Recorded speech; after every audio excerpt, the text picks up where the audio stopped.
In today's video, I'm going to teach you how to organize team tasks with Wrike. We'll walk through a simple workflow that helps you keep your team's work structured, easy to find, and visually organized, all within a Wrike project. Follow along in your own workspace so you can set this up as we go. Start by opening your Wrike workspace and navigating to your marketing team space. This is your main hub where all marketing-related projects live. Once you're there, look for the project or folder called Ad Campaign and click on it. This will open up all the tasks, files, and views related to that specific campaign.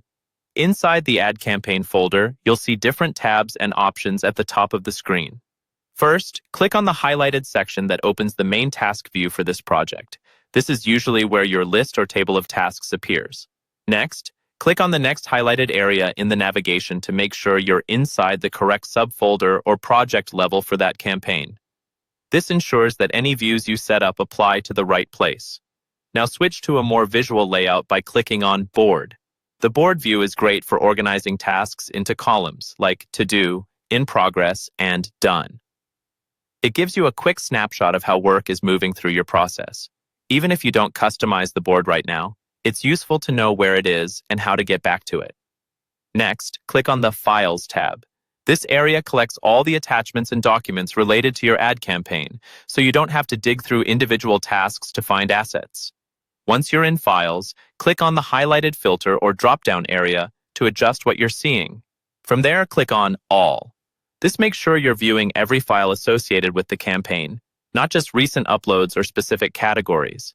It's a good habit when you're organizing to start with the complete picture. Now, look for the Add View option and click it. When the menu or dialog opens, click on Add View again to confirm. This is how you create customized ways of looking at your work, such as a special list or board tailored to your team's needs. If you see another highlighted option here, go ahead and click it, then choose Cancel. This shows you how to back out of a view you don't actually want to create without changing anything in your project. To refine what you see in the Files section, click on Filter.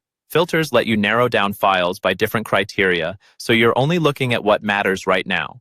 Finally, choose Upload Date. Sorting or filtering by upload date helps you quickly find the most recent assets your team has added, which is especially useful in fast-moving campaigns.